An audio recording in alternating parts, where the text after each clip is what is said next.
before I was a lecturer, I used to do stand-up comedy, and one of the interesting things about stand-up comedy is it raises this question: who is the person we see on stage? Well, we can answer that right now. It's me. But what does that mean? What does it actually mean to say that it's me? When I'm doing stand-up comedy, am I playing myself? Well, let's find out. Let's pretend this is a stand-up gig, right? What I'm going to do is, if this was stand-up, I wouldn't just be stood here like a lemon before starting. I'd be off stage, preserving my mystique, and I'd go off. Well, I wouldn't go off. I'd be off there. I'd be back there, and then I'd be announced. I'd come on, and the audience would go crazy. The convention of the form is that you applaud when the act comes on, and it just creates a nice warm feeling. So, should we try that? I'm going to go off and come on, and you can pretend this is like an actual gig. Let's do it. Gulbenkian Theatre, please go mad to welcome on the stage your act for tonight, Oliver Double.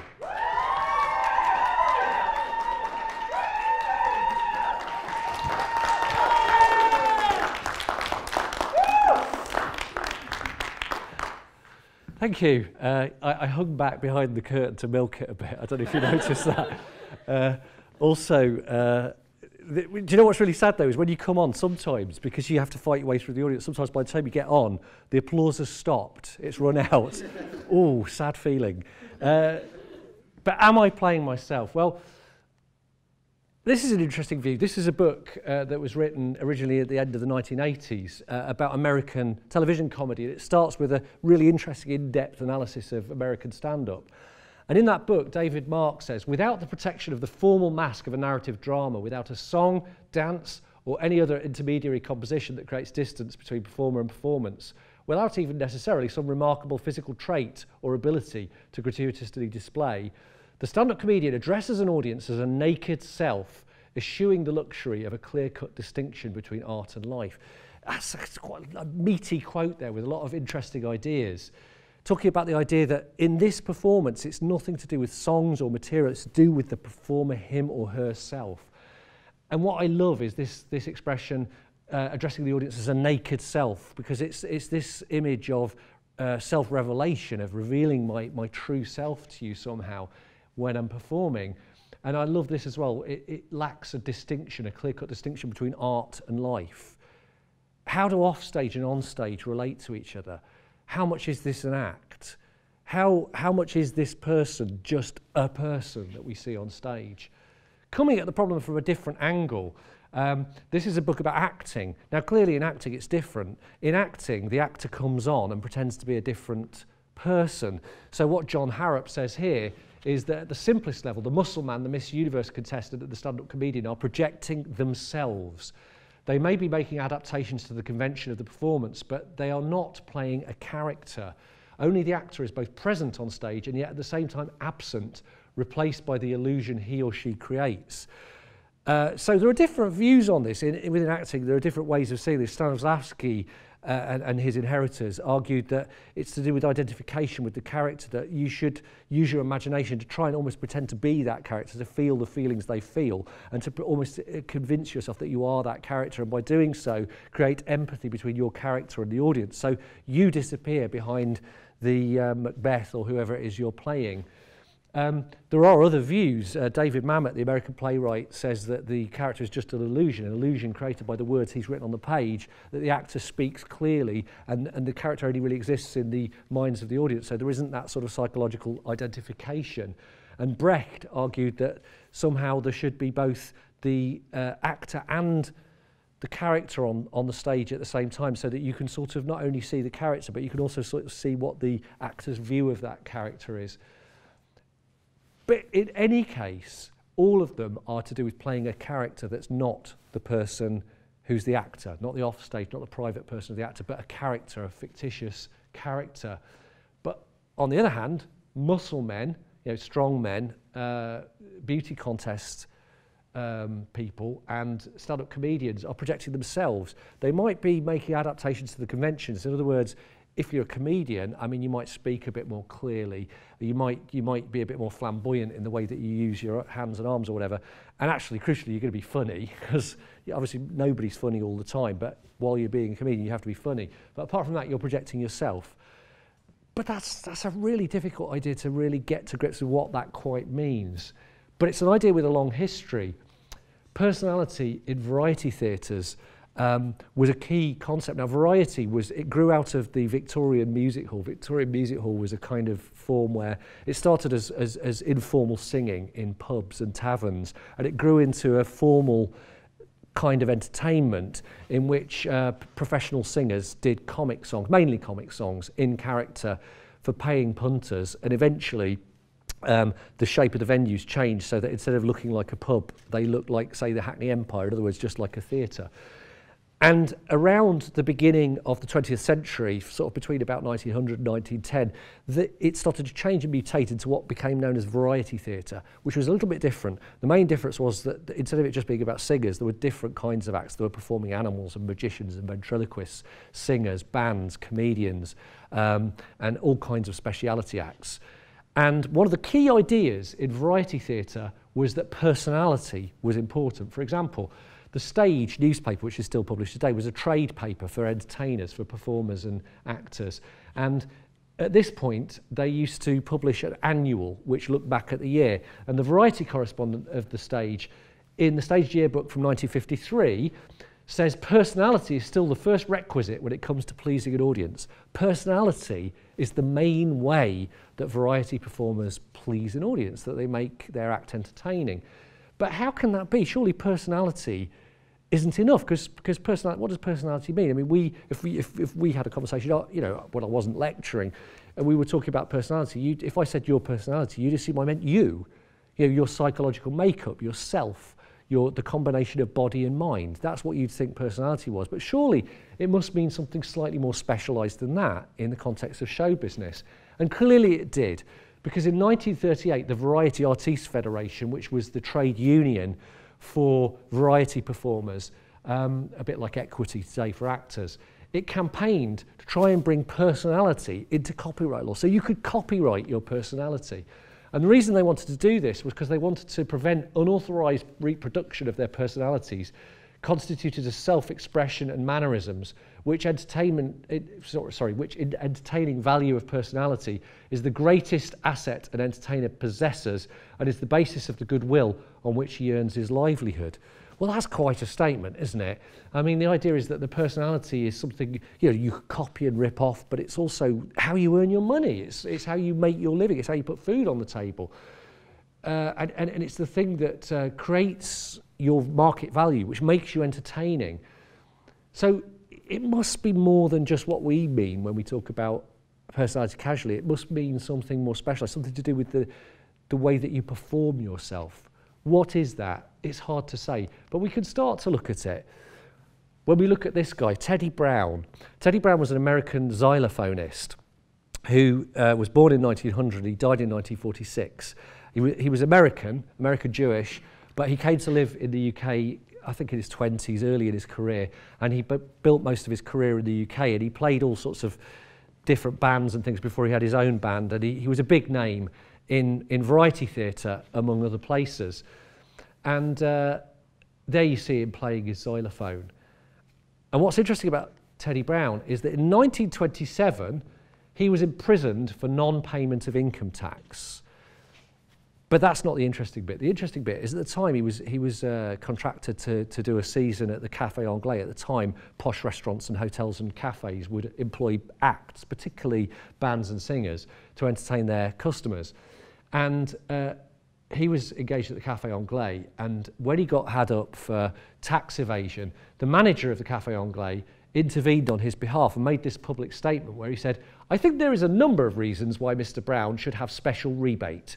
Owing to his immense size, he weighs 25 stones, his suits cost 3 times as much as those of an ordinary man. Then he has to consume big meals. To him, a £2 steak is only a d'oeuvre," meaning an hors d'oeuvre.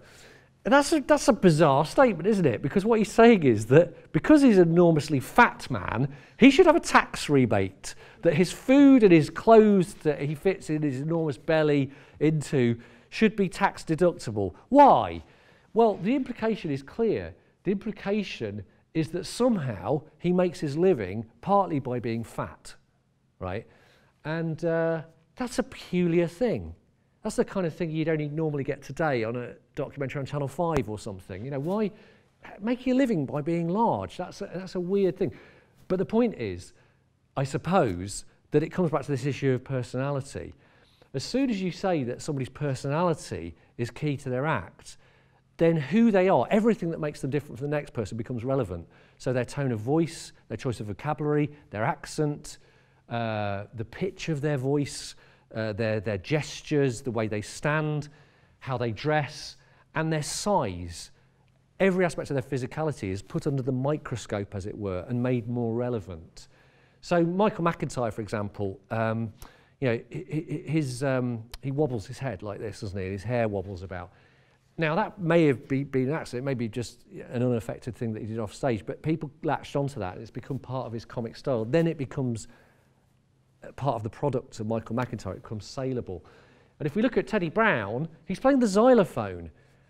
And there's something that works in that idea, because there he is. He's actually, he's a very, very well-groomed, he's not a shabby guy, he's well-groomed, he's got his hair nicely slicked down, he's got an expensive white tuxedo on, he's got a carnation or something in his lapel. And he's playing the xylophone. But you could see how big he is. He's a really big guy.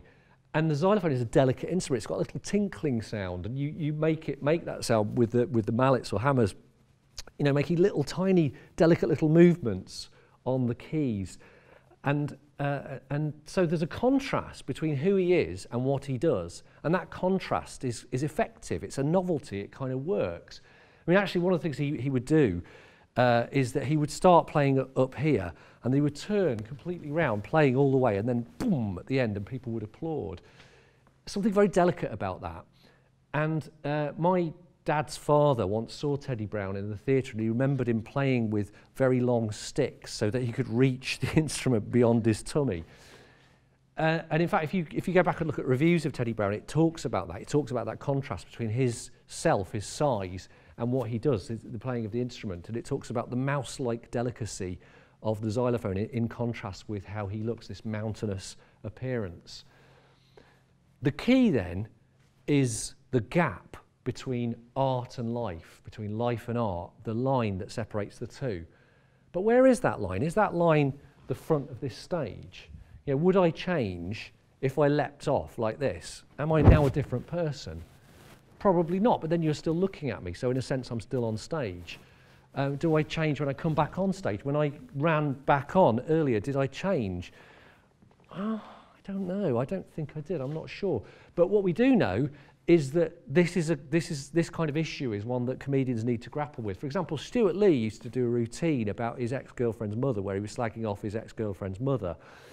And then, as he does, even now, this was an early routine, but it's typical of his style as it's developed over the years, he would then start critiquing what he was doing, and he would start criticising himself through the minds of the audience, projecting what he thought they might be thinking.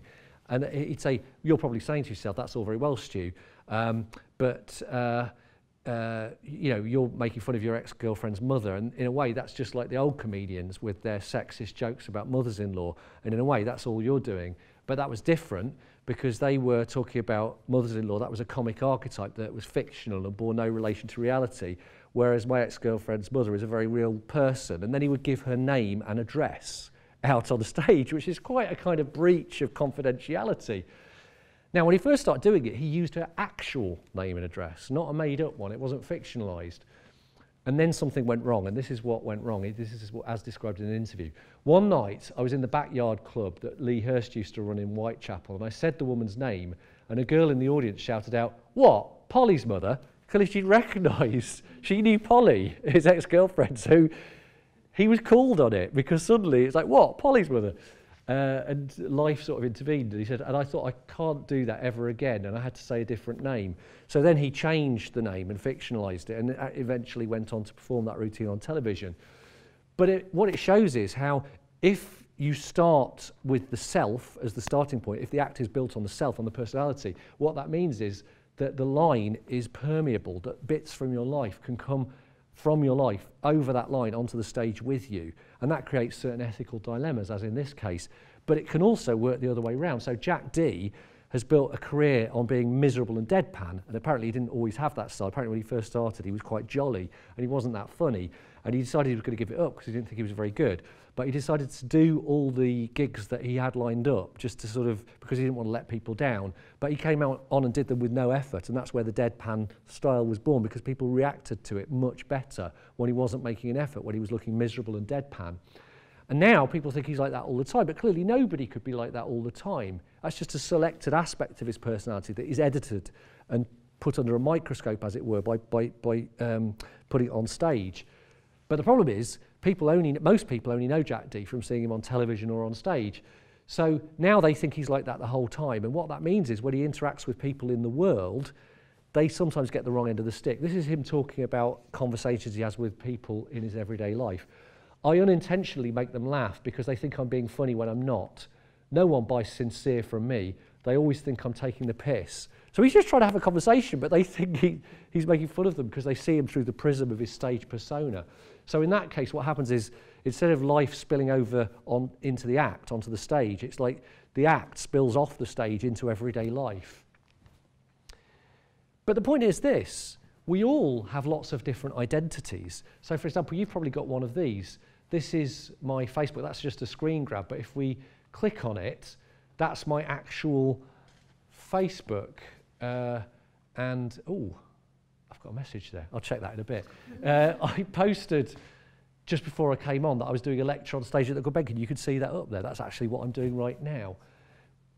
But that's not me, is it? That's a projection of me. That's a selection that I've made to present myself to the world. I've picked that picture of me on the cover photo.